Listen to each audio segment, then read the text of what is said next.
Esse final de semana eu estava lendo um artigo da revista Veja falando sobre as consequências da queda da taxa de natalidade, os efeitos dessa redução demográfica que está acontecendo no Brasil.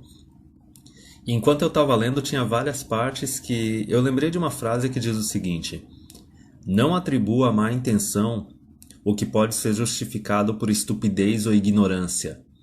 Porque quando eu li o negócio, parecia que assim, ó, a mídia ela tava dando todo tipo de volta e apontando para tudo quanto é lugar para não tratar do problema real. E quando a gente fala assim da taxa de natalidade, a gente vê que teve uma mudança de discurso. Até 2010, até 2015, em tudo quanto é lugar falava que não, a população tá grande demais, a terra tá superpovoada, vai começar a faltar recursos e que a redução de população é algo que se tem que se celebrar. E em todos os artigos eles estavam falando sobre como feminismo e empoderamento feminino é algo bom porque reduz a taxa de natalidade. Depois de 2010, 2015, aí o discurso começou a mudar. Aí começaram a falar que não, está faltando dinheiro público para o governo para ele poder manter os programas sociais dele, a arrecadação de impostos está diminuindo ou está estagnando, a previdência está estourando, ela não é mais sustentável, que por causa da queda da taxa de natalidade a economia vai passar por um período de recessão que provavelmente vai durar décadas. E toda vez que falaram a respeito disso depois de 2010, depois de 2015, maior parte dos lugares não quis tratar sobre aquela parte de como o empoderamento feminino ele reduz a taxa de natalidade. E essa questão econômica ela é bem básica porque é o seguinte: tu tem que ter um equilíbrio entre os produtores e os consumidores na tua sociedade. Basicamente, tu tem que ter um equilíbrio entre trabalhadores e crianças e idosos. Conforme a pirâmide populacional ela vai se modificando e tu tem uma quantidade de trabalhadores adultos se igualando com a quantidade de idosos e a quantidade de jovens e crianças diminuindo, tu não tem mais uma situação estável. Tanto para o governo quanto para a economia, a população ela tem que ser estável ou ela tem que ser crescente. Porque senão tu começa a dar problema na economia e começa a ter período de recessão. Principalmente para o governo, porque o governo ele depende da produção extra da população. E a mídia, ela evita de tratar do problema real e ela evita de falar a respeito do empoderamento feminino. Toda hora que ela vai falar de empoderamento feminino, ela fala de uma forma positiva, não de uma forma negativa. E assim, esse vídeo que eu estou fazendo agora, eu comecei a pesquisar mais a respeito dele e a quantidade de conteúdo, a quantidade de coisa relacionada que eu nem tinha ideia que poderia ser discutida, teve coisa assim que começou a me deixar realmente irritado. Só que assim, de uma forma bem simples, ó. O que a mídia não trata é que quanto mais oportunidade de trabalho e de estudo tu dá para a mulher, tu tem uma redução na quantidade de famílias e tu tem uma redução na quantidade de filhos na sociedade. Ao contrário do que quando tu faz com um homem. Quanto mais oportunidade de trabalho e mais oportunidade de estudo tu dá para o homem, tu tem mais filhos e tu tem mais famílias.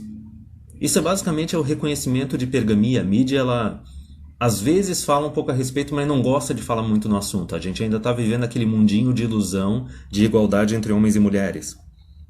Só que a questão básica é que é a seguinte: as mulheres elas só casam e têm filhos com os homens que estão acima delas. O cara tem que estar acima dela socialmente e economicamente. Se ela não conseguir encontrar um cara que esteja acima dela, ela ou vai simplesmente decidir simplesmente ser solteira indefinidamente, ou ela vai ficar esperando um cara que nunca vai surgir. Porque isso é uma conclusão que eu cheguei nos últimos tempos, que é o seguinte: para tu ter um relacionamento durável com uma mulher, com um casamento, com filhos e tudo mais, não existe outra alternativa. A mulher ela tem que depender fisicamente e ou financeiramente do homem. A partir do momento que não tem esse suporte, ela não tem essa dependência, não tem como tu manter família, não tem como tu manter taxa de natalidade. Essa própria parte do empoderamento feminino vai dar para ver conforme eu for discutindo aqui nesse vídeo, que é o seguinte: teve uma época em que mulher se casava com uns 15 a 20 anos de idade e no máximo ela tinha ensino médio concluído. Daí para ela, qualquer homem que estava com o ensino médio concluído e tinha um salário maior que dela, estava bom. A partir do momento que as mulheres começaram a casar entre os 25 e os 30 e começaram a fazer faculdade, aí não era necessário só um cara também que tivesse ensino médio. Aí ela, como ela tem faculdade concluída, ela quer um cara que também tenha faculdade concluída, ou ela quer um cara que tenha mestrado e doutorado. E daí, conforme vai prolongando, agora a gente já está na fase das mulheres de 30 a 35, entendeu? Com mestrado, doutorado concluído, e daí, depois dos 30 a 35, elas decidem que elas querem se casar, querem ter filho. E não importa se o homem não está interessado em se casar e ter filho com uma mulher acima de 30, entendeu?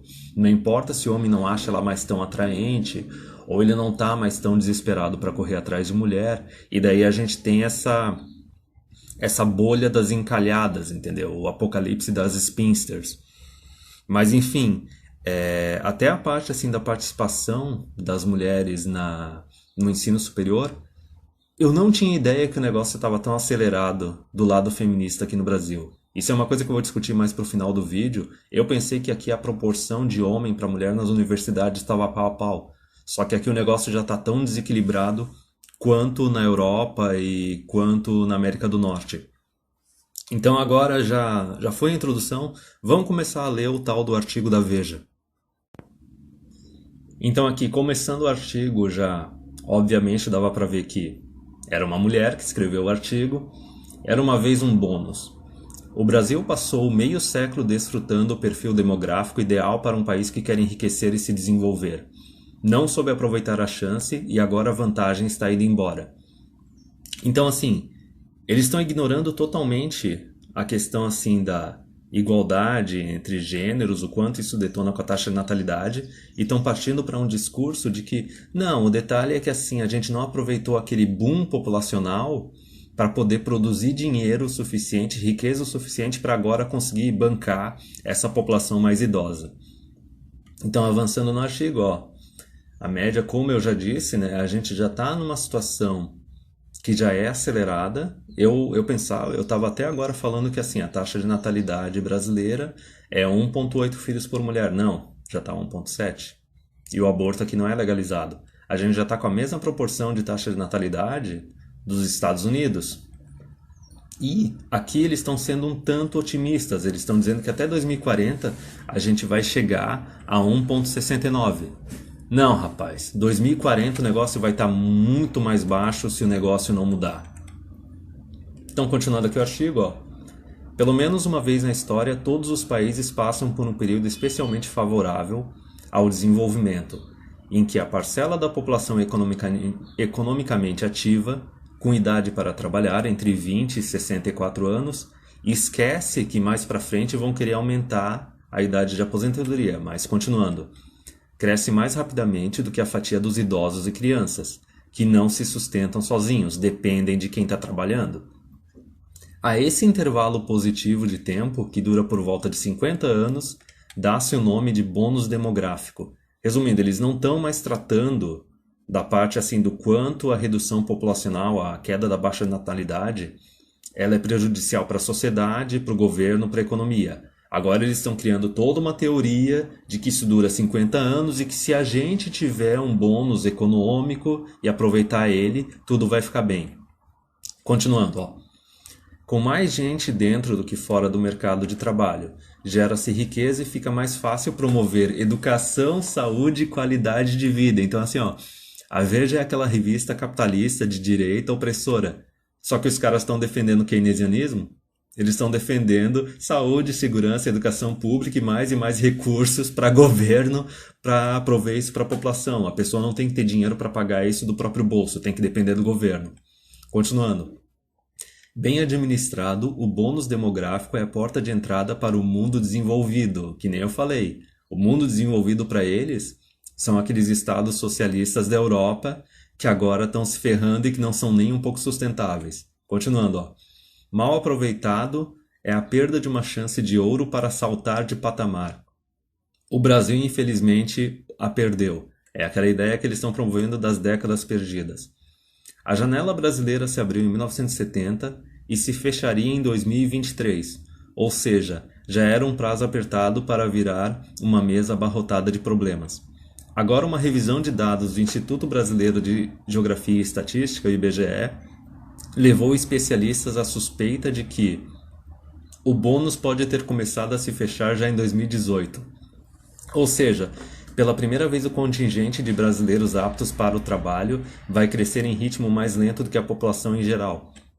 Só tem um pequeno detalhe: o ponto de virada da taxa de natalidade já é quando chega a menos de 2 filhos por mulher. E conforme a gente volta ali no artigo, isso é uma coisa que já aconteceu faz anos. Os caras não discutiram isso até agora, por quê? Continuando aqui o artigo. Isso significa que o Brasil continua tendo muito a fazer, só que em condições bem mais desfavoráveis. Não é impossível avançar, mas o país terá que encontrar caminhos para fazer mais com menos gente produtiva. A desaceleração do aumento da população ativa é um sinal de que a demografia brasileira, que antes ajudava, agora começa a atrapalhar o setor econômico. Só que tem um outro detalhe também, né? Tu vê nas décadas passadas o que uma pessoa precisava para arranjar um emprego para se sustentar ou começar a sustentar uma família. Basicamente, tu só precisava ter um ensino médio. Agora, olha o que acontece hoje em dia. O cara tá com 25 anos e ainda não tem dinheiro para ter uma família. O capital social, que é necessário também para tu arranjar um emprego e começar a se sustentar, isso também mudou. Aí agora que, continuando, a firma bababá, doutora Economia, nananã, juntem-se à receita as previsões de que as mulheres terão cada vez menos filhos. Ah, no shit, Sherlock, isso já estava previsto há muito tempo. A média cairá para 1,66 em 2060, já disse que isso vai cair mais ainda. A proporção de idosos na população vai quase triplicar no período, saltando de 9% para 25%. E o contingente afeito ao trabalho cairá de 69 para 59. E está pronto o bolo indigesto de um país que envelheceu antes de ficar rico. Só tem um pequeno detalhe. Tem países em que não existe previdência. Na China não existe sistema previdenciário. A galera lá se casa e tem filho porque eles sabem que se não tiver ninguém para cuidar deles depois que eles estiverem velhos, eles são ferrados, ou eles vão ter que juntar dinheiro para ter bastante renda passiva e conseguir se manter na velhice. Agora, o que aconteceu também com o sistema previdenciário brasileiro?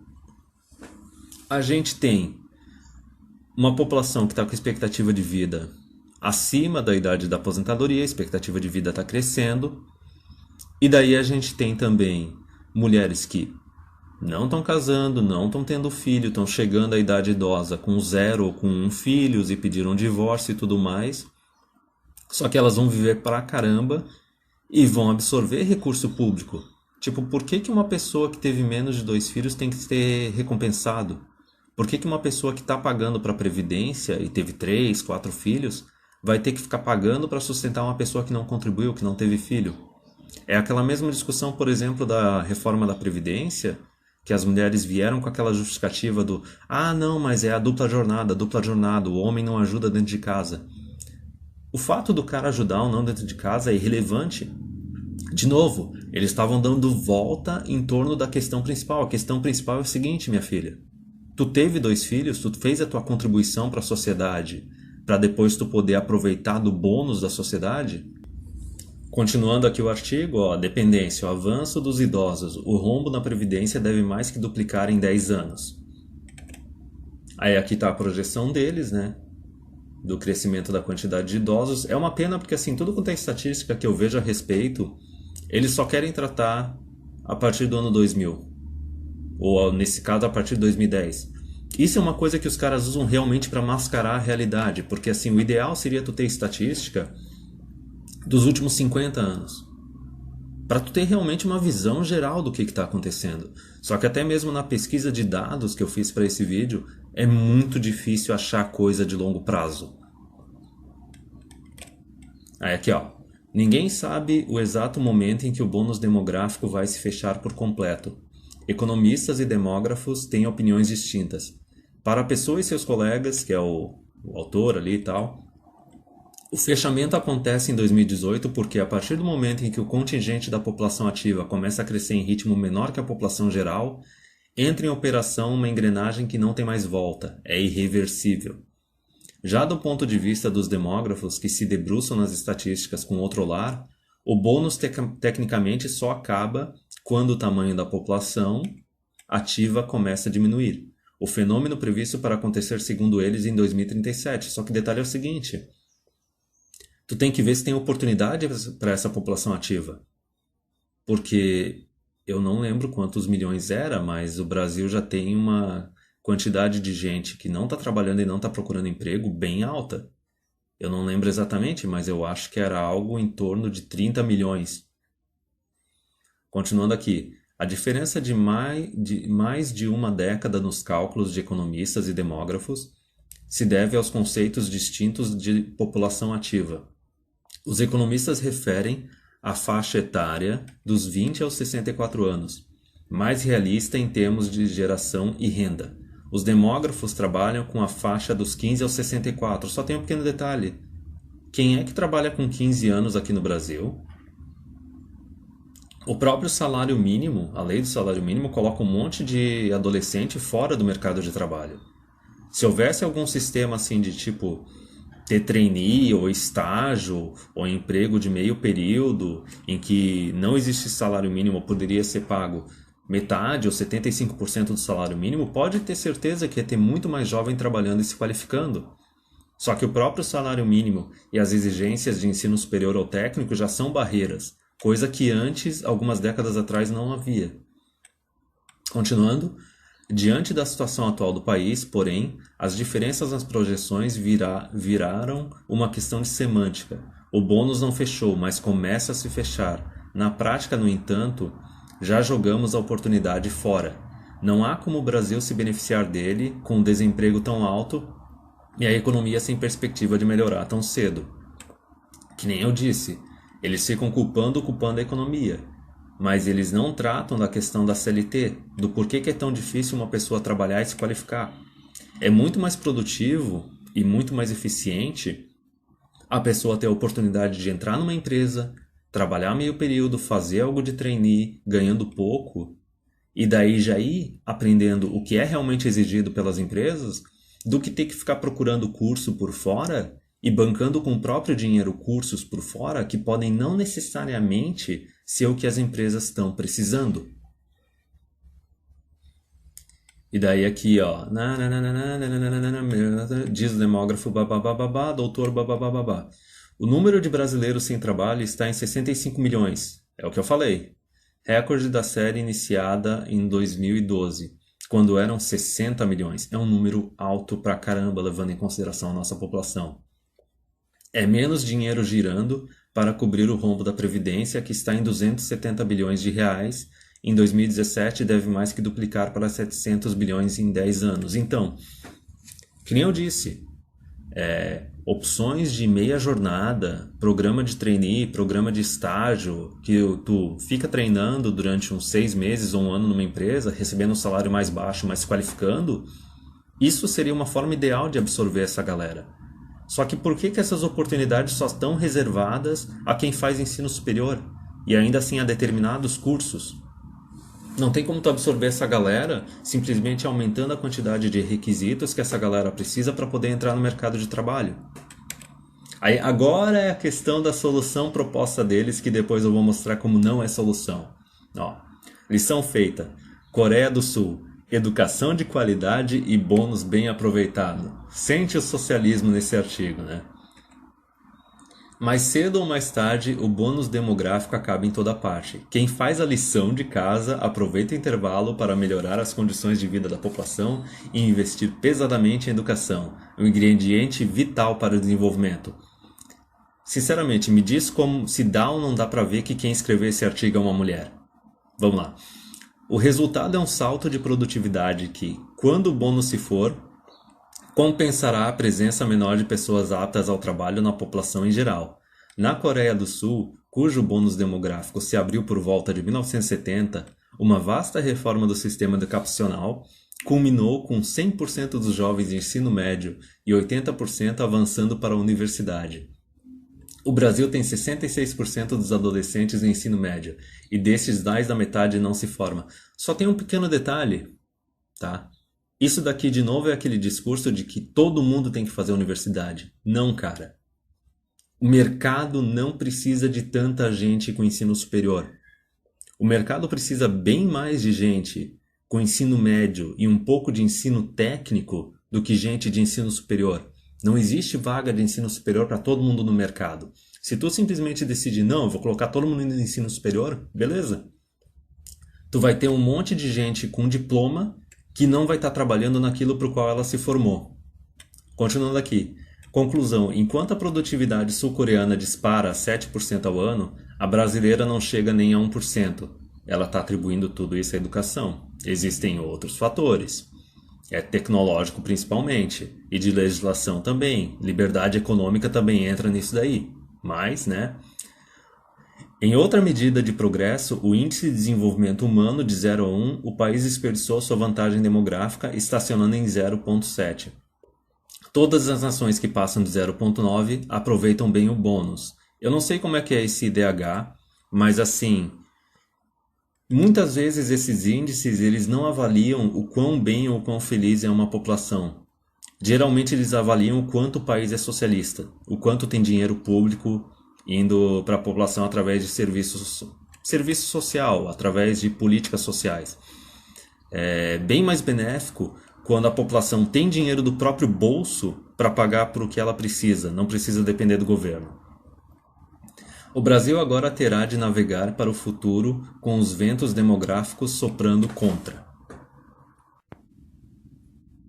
Então agora vamos falar sobre o grande exemplo a ser seguido, né, que é a Coreia do Sul. Primeira pesquisa Google, vamos ver a taxa de natalidade da Coreia. 1,24 nascimentos por mulher. Já começou bem, realmente. 1,24 é um número totalmente sustentável, tu vai conseguir manter a tua população. Tu não vai ter uma queda de 40% na população a cada geração, nada disso, imagina. Né?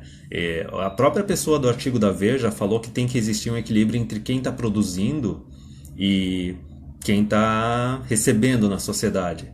Só que essa estatística totalmente importante da taxa de natalidade, ela simplesmente passou por cima e ignorou completamente.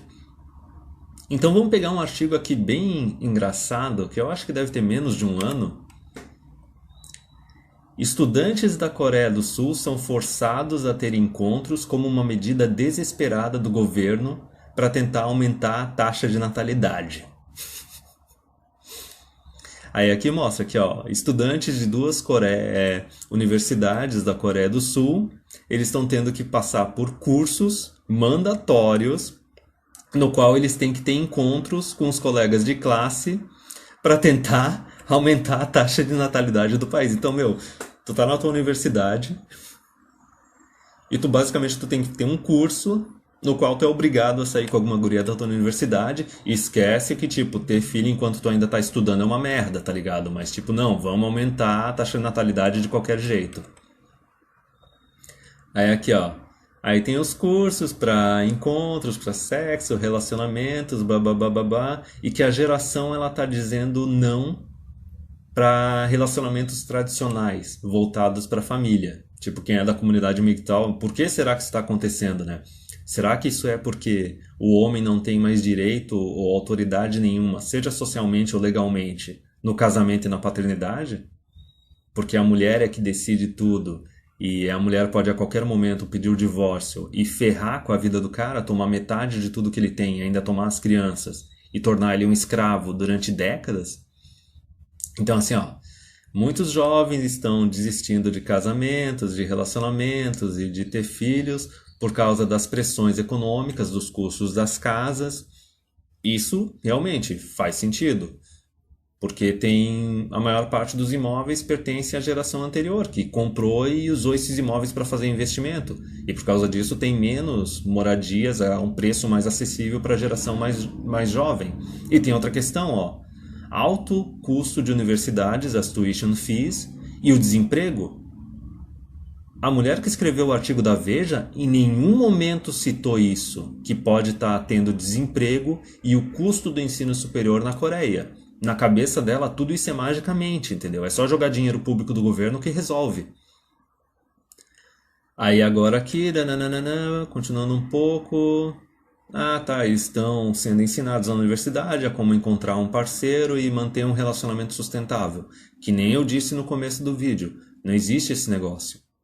Para o relacionamento ser durável e sustentável com uma mulher, ela tem que depender financeiramente ou fisicamente do homem. Quando tu tem uma sociedade baseada nessa igualdade falsa, empoderamento feminino, tu não vai ter relacionamentos de longa duração, especialmente com filhos entre homens e mulheres. Continuando aqui, ó, a queda da população da Coreia do Sul tornou a parte de relacionamentos e casamento importante, mas os jovens coreanos eles estão muito ocupados esses dias para poder ter novos relacionamentos. E assim, eu não sei como é que funciona a economia da Coreia do Sul, mas eu já vi relatos de gente que mora no Japão, no qual o cara fala que assim, ele não vê alguns amigos dele durante 2, 3, 4 meses, porque tá todo mundo trabalhando 60 horas por semana ou mais, e tu simplesmente tu não tem tempo para relacionamento, ou até mesmo se tu já é casado ou tem filho, tu não tem tempo para curtir eles, para aproveitar. É que, como exercício do curso, os estudantes eles têm que ter encontro com 3 outros colegas de faculdade por mês. Aí, lição de casa. A lição de casa aí nos encontros e discutir cenários a respeito de conflito, inveja, ciúme, não sei o que, bababá. Tá, beleza. Nananana, e lógico, tá, tem que ter. Quem fez o currículo disse que tem que ter tanto a parte teórica quanto a parte prática. Aí, aí o curso também é expandido e oferece lições em casamento e amor e babá. E agora os estudantes também podem ter outros cursos extras. Aí aqui falando, ó, em 2016 o número de casamentos atingiu o nível mais baixo desde 1977. Talvez a parte de 77 tenha sido assim consequência da Guerra do Vietnã, né? Que quando tem um período de conflito militar, a quantidade de casamentos e a taxa de natalidade ela acaba caindo por causa de como a população fica traumatizada com o evento.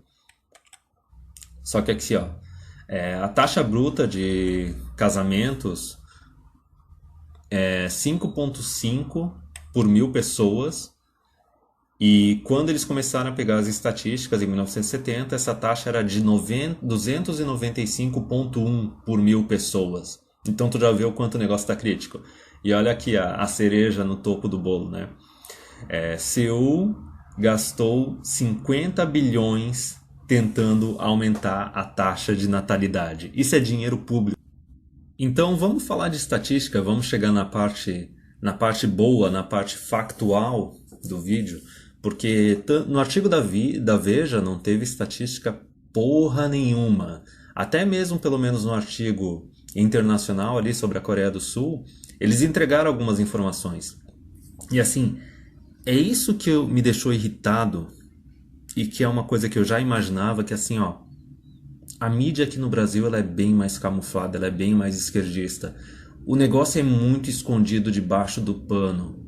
É muito escondido debaixo, atrás da cortina, debaixo do tapete. É que nem o que eu falei em outros vídeos, que tem um monte de homem que acaba se casando, acaba tendo filho e acaba caindo naquele conto. Não, mas agora todo divórcio é guarda compartilhada. Não, não é. Toda semana, todo semestre eu fico sabendo de algum conhecido que se ferrou no divórcio. Ou o cara vai lá e se casa, adquire um imóvel no Minha Casa Minha Vida, mas não sabe que o imóvel fica no nome da mulher se ocorrer uma separação. Então, tudo aqui é muito camuflado. E eu vou chegar nesse ponto aqui nas estatísticas. Então, vamos começando aqui. Empoderamento feminino. O aumento da mão de obra no Brasil entre homens e mulheres. Isso daqui, os caras vão falar que não, a gente teve um boom de crescimento populacional ali a partir da década de 60 a 70, e daí eles vão falar que não, a maior participação da mulher no mercado de trabalho é bom, só que tem um pequeno detalhe, cara.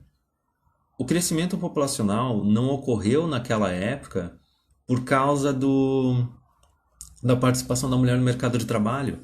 Isso ocorreu por causa de avanços na medicina, por causa de avanços na saúde. As crianças que morriam cedo pararam de morrer, entendeu? Da mesma forma assim que as mulheres começaram a morrer menos quando elas iam dar à luz. Então, continuando, a gente tem um outro gráfico mais avançado. Isso foi bom porque eu gosto de encontrar gráfico que mostra o negócio nos últimos 50 anos. Só que olha o interessante. A participação masculina também está diminuindo, enquanto a participação feminina está aumentando. Porque é o seguinte, isso é regra econômica. Não é porque está entrando mulher no mercado de trabalho que a quantidade de oportunidades vão estar aumentando. Não. Elas vão estar pegando cada vez uma fatia maior dessas oportunidades. Regra básica de economia. Por que tem gente que fala que desde a década de 80, 70, apesar da inflação, o poder de compra das famílias diminuiu? Por que nas últimas décadas se tornou mais difícil para um homem trabalhando sozinho sustentar a mulher e os filhos sem a mulher precisar trabalhar? Por causa da entrada da mulher no mercado de trabalho. Quando tu tem mais mão de obra, um aumento na quantidade de mão de obra procurando emprego, porém a quantidade de empregos não está aumentando, está aumentando menos que a quantidade de mão de obra, o salário acaba diminuindo. E foi isso que aconteceu nos últimos 50 anos. E aqui a gente pega, ó, mais uma estatística que comprova o que eu estou falando. Está aumentando a proporção de mulher empregada. Só que a quantidade de homem empregado também está diminuindo. E conforme a gente tem também mais homem solteiro e sem filhos e mais mulher solteira sem filhos, esse é um outro detalhe que o governo esquece também. Estatisticamente, os últimos 50 a 100 anos, quem é que paga a maior quantidade de impostos? Quem é que produz mais? Quem é que tem mais salário? É o homem. Só que o detalhe é o seguinte, ele produz mais porque ele tem que sustentar mulher e filhos. A partir do momento que o cara não tem esposa, não tem filhos, ele só tem que sustentar a si mesmo. Ele começa a fazer um equilíbrio maior entre trabalho e vida pessoal. Ele começa a produzir menos e a arrecadação do governo também começa a diminuir. Agora aqui é o ponto em questão que me deixou irritado. Tem toda essa discussão de desigualdade entre gêneros, a parte que a mulher tem menos cargo de chefia, mulher recebe salário mais baixo. Só que olha essa estatística. Não é só a participação no mercado de trabalho. É a participação em universidades. Tá? 1970, esse negócio eu não sabia, eu pensei que ia ser só a partir de 2000 ou a partir de agora que a quantidade de mulher no ensino superior teria ultrapassado o homem. Não, cara. A quantidade de mulher no ensino superior ultrapassou a quantidade de homem em 1980. Se elas estão recebendo todo esse recurso, seja privado, fazendo faculdade privada, que daí quem está pagando é a família, ou seja público, através de universidades federais e estaduais, se elas estão recebendo esse recurso, coloca aí 1980, 90, 2000, 2010, quase 2020, há quase 40 anos elas estão recebendo esses recursos da sociedade. Por que elas ainda estão produzindo menos? Por que elas têm salário mais baixo? Por que elas não se igualaram aos homens? Então vamos continuar aqui, ó. Mais um, ensino superior no Brasil por gênero. Isso é uma estatística atual, pegando as diferentes regiões do Brasil. Então tu vê assim, ó, tá, a distribuição tá ok, mas no Sudeste já tá um número bem superior. Mas agora que é a parte interessante, sabe? A gente está jogando essa quantidade de recursos nas mulheres para elas poderem trabalhar e sustentar e se tornarem realmente companheiras dos homens, companheiras de igual para igual, contribuir, entendeu? Proporção de mulheres desocupadas com nível superior completo, segundo as regiões metropolitanas. Então a gente vê que assim, em 2003 a gente já tinha uma quantidade de mulher que faz faculdade, só que fica desocupada, não trabalha, e tu vê que essa proporção está aumentando. E pode ver que de 2000 até hoje, a mídia tá lá, movimento feminista também, bancada feminista na política também, falando empodera mais mulher, dá mais oportunidade de trabalho e de estudo para a mulher, isso é bom para a economia. Agora aqui um gráfico mais detalhado. Tá, presença feminina no Brasil, participação das mulheres, impostos de trabalhos. Que pena que as estatísticas aí estão só a partir de 2009, né? Como eu disse, é sempre melhor tu ter algo de 50 anos, que daí tu consegue ter uma visão bem melhor. Só que vamos pegar aqui os setores de presença masculina, tá? Construção, indústria de extração, transporte, empresa de eletricidade, gás, água e esgoto. Basicamente, tudo que tu precisa para manter a sociedade, o homem trabalha. É tudo trabalho que exige mais esforço físico e tem mais risco. Se é algo que exige mais esforço e tem mais risco, logicamente o salário vai ser mais alto. E daí tu pode falar, não, mas tem os homens que são médicos, engenheiros e tudo mais. Aí tu tá falando do topo da população. É 10, 5, 1% da população. Aqui a gente está falando da massa. Todas as áreas que são necessárias para sustentar e manter a sociedade é homem que trabalha. Mulher trabalha na onde? Saúde. Geralmente é mais cargo de enfermeira e não sei o que e tudo mais. Uma ou outra é médica, mas a gente sabe que médica não produz tanto quanto médico homem, porque ela acaba casando e tendo filhos e ou para de trabalhar ou começa a trabalhar menos. Serviços sociais, traduz para funcionário público. Não trabalha, não produz, absorve. Educação, traduz para funcionário público. Novamente, são empregos seguros, com pouco risco e pouco esforço. Alojamento, alimentação, administração pública, defesa e seguridade social. Funcionário público. Atividades financeiras de seguros e serviços relacionados. Ok, economia. Qualquer um que frequentou alguma universidade na parte de econômicas e sociais, tu vê que realmente tem uma proporção de 50% entre homens e mulheres. Só que é aquele negócio que até o Third Flinging Monkey fala, que é o seguinte, a mulher ela vai para uma determinada área não porque ela quer empreender, porque ela quer conhecer um empreendedor e se relacionar com o empreendedor. Então aqui, como eu falei, rendimento habitual médio mensal de todos os trabalhos e razão de rendimentos por sexo. Aí vem aquela estatística, né, que a mulher recebe 70% do que o homem recebe. Só que é que nem eu falei, tu tem que levar em consideração a área de atuação, tu tem que levar em consideração o risco e o esforço necessário. Então é lógico que vai ter uma distribuição, a não ser que elas queiram realmente tirar a máscara e dizer, não, a gente quer ser comunista e todo mundo tem que receber o mesmo. Por que que os homens que estão se esforçando e se sacrificando mais aceitariam isso? Eu não sei. Eu acho que eles não aceitariam. E daí? Da mesma forma que a gente tratou ali das mulheres que estão crescentemente fazendo ensino superior e não estão nem se sustentando, vamos lá. Rendimentos. Pessoas de 16 anos ou mais sem rendimento próprio.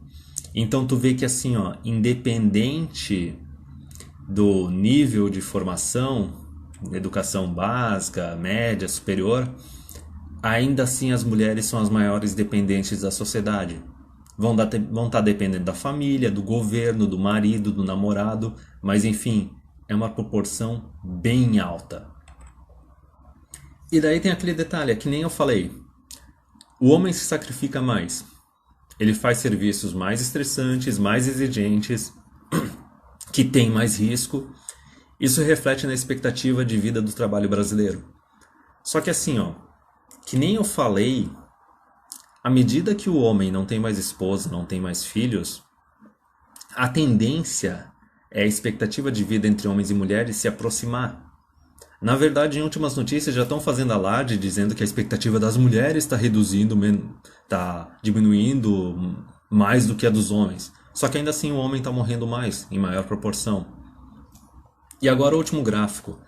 Para tu ver como o IBGE e o governo ele acha que os homens vão continuar se sacrificando pela sociedade, pela família, olha a projeção que eles têm de expectativa de vida entre homens e mulheres para 2060. Olha os últimos gráficos. Simplesmente a partir de 75, antes até, a partir de 70, 69, olha a quantidade de homem que o governo está esperando que morra para manter o sistema que a gente tem. Me diz, tu acha que esse gráfico ele é realista? Tu acha que os homens vão aceitar esse acordo de merda em troca de nada? Eu digo que não. E aliás, teve até uma entrevista do DJ com o Michael Combs no canal dele, naquela série de DJs Inferno, que ele contou uma história de algum monastério na Ásia, no qual homens e mulheres eles têm as mesmas atividades, as mesmas rotinas, e os homens e as mulheres eles têm a mesma expectativa de vida. Eu acho que era 85, 89 anos. Então assim, ó, não existe razão nenhuma para homem estar vivendo menos que as mulheres. Se os homens estão vivendo menos que as mulheres, é porque eles estão se sacrificando pela sociedade.